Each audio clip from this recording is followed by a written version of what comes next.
class in chemistry, we stopped with Hess law. What is Hess law? The enthalpy enthalpy change of the reaction is equal to the sum of enthalpy of all the steps. Okay, so we stopped with this one. Delta HR will be equal to delta H1 plus delta H2 plus delta H3. Today we will continue with the topic applications of Hess law. Applications of Hess law. First one, it is used to calculate the enthalpy change of the reaction. It is used to calculate the enthalpy of the reaction.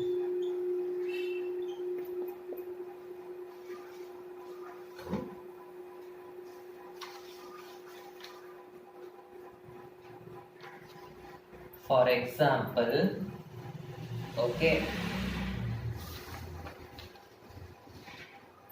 heating of graphite, not heating, combustion. Combustion means what? Burning in the presence of oxygen. Which one we are going to burn? We are going to burn graphite. Combustion of graphite to form carbon dioxide. Combustion of graphite to form carbon dioxide. Okay, so graphite, it is nothing but it is an allotrope of carbon. So graphite is nothing but carbon. So since this is graphite, I'm good. If it is coal also, we will write C only. Diamond also C only. So since it is graphite, C in the bracket I'm writing graphite. Okay, so this is going to give carbon dioxide. Okay, so burning in the presence of oxygen means in the presence of oxygen it will give carbon dioxide. So for this reaction I am going to write the delta enthalpy as delta H1. Okay, but this reaction, this is a single step reaction. It can also occur in two steps. Okay, first this carbon can form carbon monoxide and this carbon monoxide can form carbon dioxide. It can occur in two steps also. Instead of adding two oxygens together, we can add one oxygen first and another oxygen next. If you add one oxygen, it will form carbon monoxide, then it will form carbon dioxide. This one I am taking it as delta H2, this one I am taking it as delta H3. Okay. Why I am taking this as example? What is the use? It is used to calculate the enthalpy of the reaction. So for this reaction, this graphite forming carbon monoxide, for this step, this calculation of delta H2 is very difficult. Okay, graphite to carbon monoxide step. For this step, this delta H2 calculation, it is very difficult. Okay, so what we can do, this delta H1 is very easy to measure. This delta H3 also it is easy to measure, but this delta H2 it is very difficult to measure. Okay, so in your book already they have given the value of delta H1. Delta H1 value they have given as minus 393.5 kilojoules and delta H3 value they have given as minus 283.5 kilojoules. This value it is very difficult to measure like this one. So what we can do, we can use this Hess law and we can calculate this delta H2 value easily. So according to Hess law, delta H1 will be equal to delta H2 plus delta H3. What is delta H1? Minus 393.5 is equal to delta H2 minus 283.5. So you will get delta H2 as minus 110.5 kilojoules.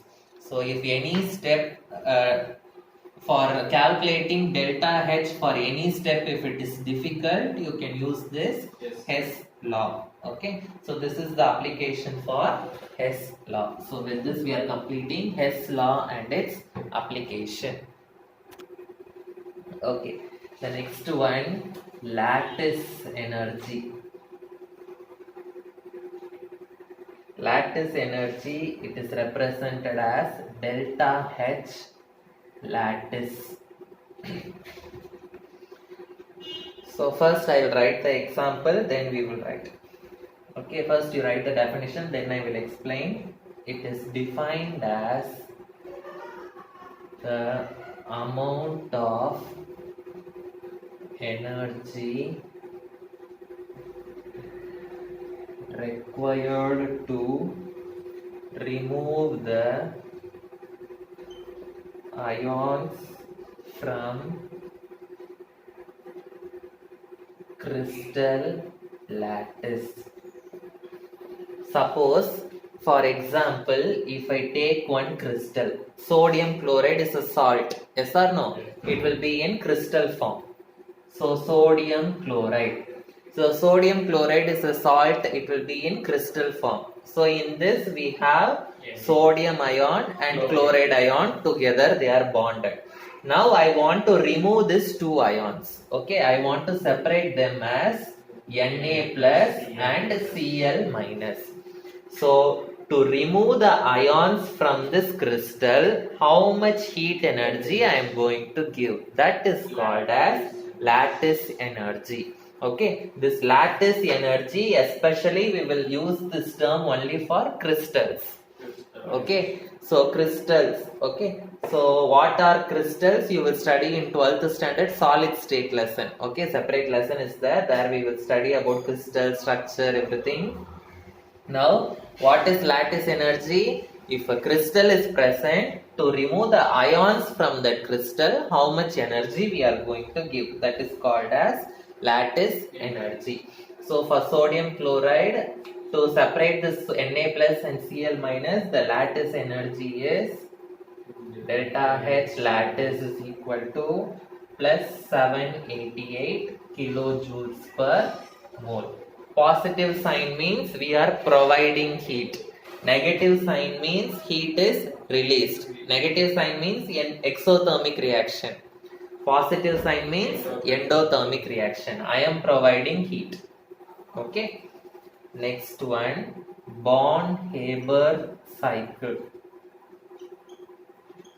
Born-Haber cycle is a very important 5-mark question. Many times they have asked in the exam. Okay. So for what this Born-Haber cycle is used? It is used to calculate the lattice energy. Right up. It is used to calculate the lattice energy that cannot be measured directly. It is used to calculate the lattice energy that cannot be measured directly. Okay, so Born-Haber cycle, it will use the Hess law formula. Okay, it uses the Hess law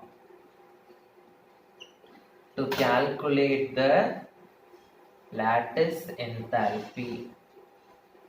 To calculate the lattice enthalpy.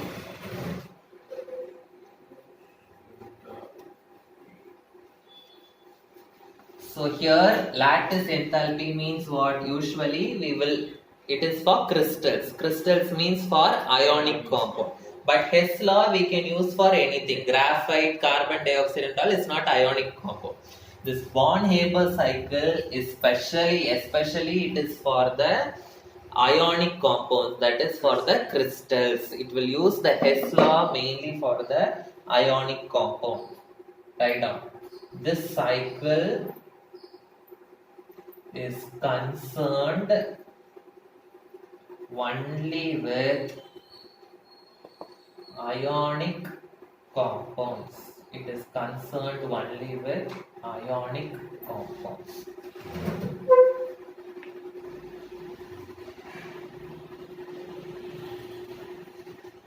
So, for example, I am going to consider one crystal, just simply mx. This crystal is going to get formed. Okay, so m is a metal. Okay, so it is a solid, plus x is a gas, so it will always be written as x2. Okay, but in the product I am having only one x, so x2 is a gas. In the product I am having only one x. Okay, so here it is x2, so I can write it as half x2. So metal plus half x2 gives mx. So formation of ionic compounds already in 10th standard you have studied. Suppose if it is Na, it will change into Na plus. If it is Cl, it will change into Cl minus. Then after becoming positive and negative only, because of the attraction, it will form NaCl. So this m should become m plus and x2 should become x minus. Okay. So first this m solid will become m gas. Only if it goes to gaseous state, it can lose electrons.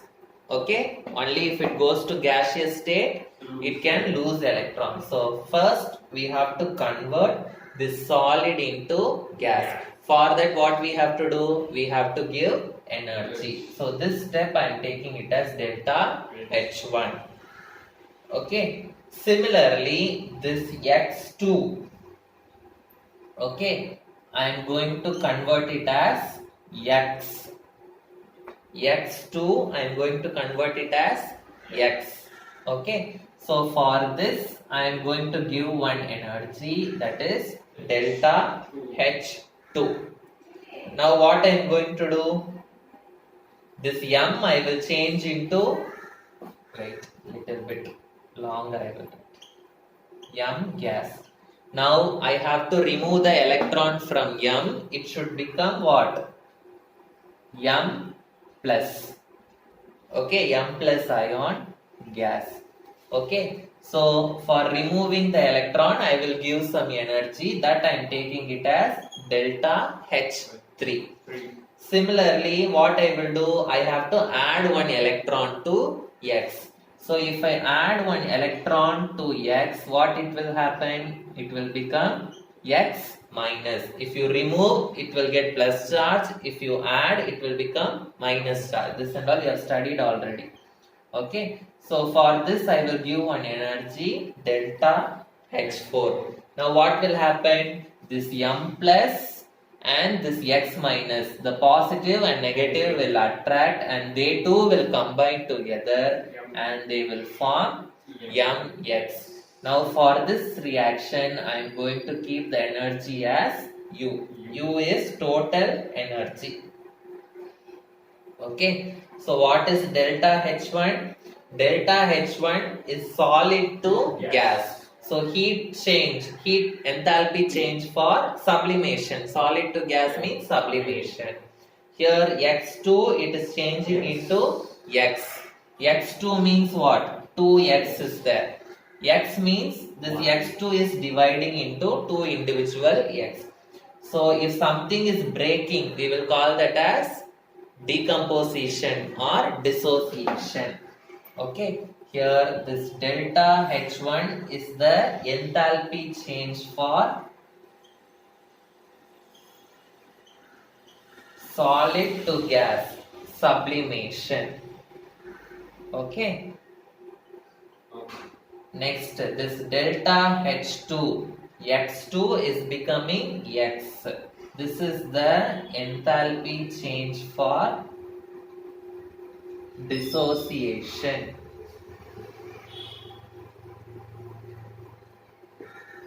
What is X3? Sorry, H3?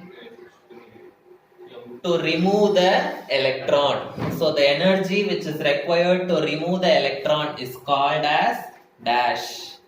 We studied already in periodic classification. The energy which is required to remove an electron from the gaseous atom is called as ionization enthalpy. Okay, so this is the ionization energy or enthalpy which is used to convert M to M plus. So what is delta H4? We are adding electron. Adding electron means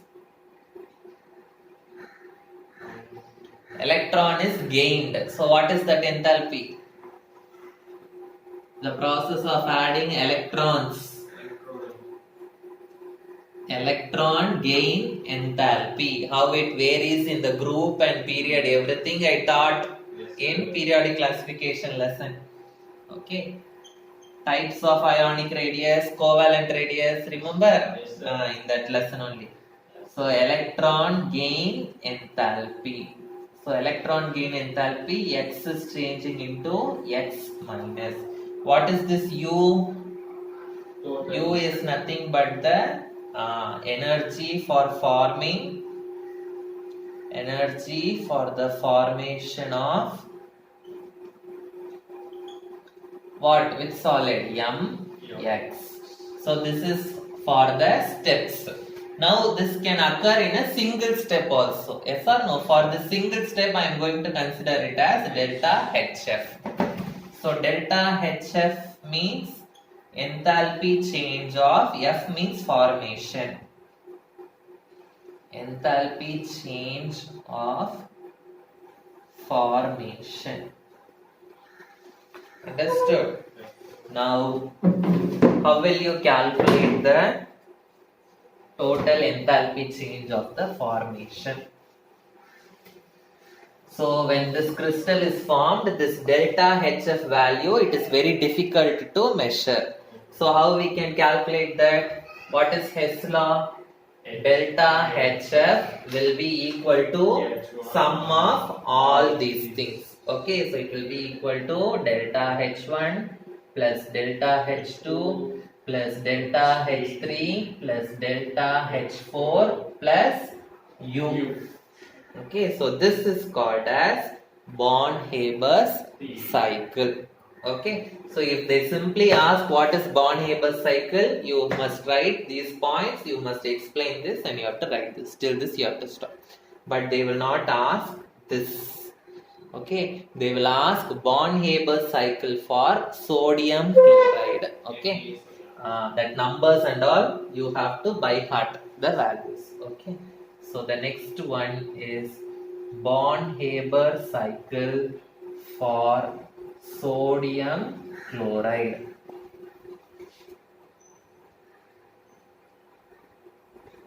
Okay, sodium chloride. For sodium chloride, this cycle, it is very easy to write. Similar to this only, you are going to write this cycle. Okay, but this delta H values and all you have to by heart. Okay, so first, instead of metal, we have Na. Okay, Mx we took here. Here the crystal is NaCl. So what will be the cycle now? First, Na will be there. Na will be in which form? Solid form, plus chlorine will be in Cl2. So half Cl2 gas will give what? NaCl solid. So first what will happen to this Na? The solid will change into gas. So Na solid will change into Na gas, and for this it will be delta H1. This will be delta HF. Now this Na gas will become Na plus.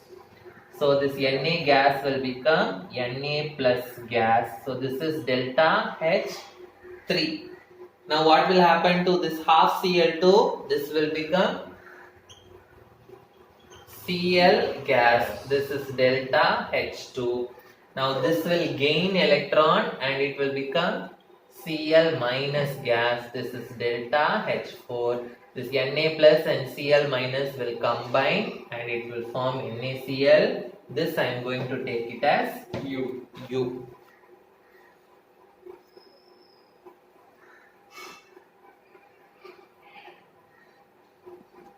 So this U only is the lattice energy. What is this U? Lattice energy for NaCl. We are going to calculate this U only now.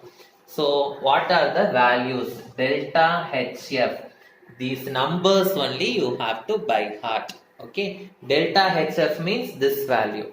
So this value will be minus 411.3 kilojoules per mole. Next, delta H1. Delta H1 is 108.7 kilojoules per mole. Next, delta H2. Delta H2 is equal to 495.0 kilojoules per mole. So only HF is positive, this and negative, this and all is positive. Okay, and the next one is delta H3, delta H4. That values also we have to write. Then we can substitute in the formula and we can find out U. So delta H3 is equal to 244 kilojoules per mole and delta H4 is equal to minus 349.0 kilojoules per mole. Why this alone is in minus? Here we are changing solid to gas. Solid to gas means we will be providing heat, endothermic reaction. So it is in positive. Okay, here we are going to separate. How we will decompose? Decomposition is done by providing energy. It is an endothermic reaction. So positive. Okay, removing the electron. To remove the electron means we are going to break that electron from the atom. So that is also like decomposition only. So that is also endothermic, this one. But here what we are doing, we are adding the electron. Okay, so since we are adding the electron, it is an exothermic process. So that alone will be in negative. Okay, so all this value we got. Now we are going to calculate U. First we will write the formula. Delta HF is equal to delta H1 plus delta H2 plus delta H3 plus delta H4 plus U. So what will be the value of U? U will be equal to delta HF minus delta H1 minus delta H2 minus delta H3 minus delta H4. Yes or no? So U is equal to, what is delta HF? Minus 411.3. What is delta H1? Minus delta H1 is 108.7 minus delta H2 is 495 minus delta H3 is 244 minus into minus. Minus into minus will become plus 349. Okay, so you will be getting U is equal to minus 788 kilojoules per mole. Okay, so negative sign indicates it is an exothermic process. Exothermic process means the energy is released when sodium reacts with chlorine to form sodium chloride. Understood?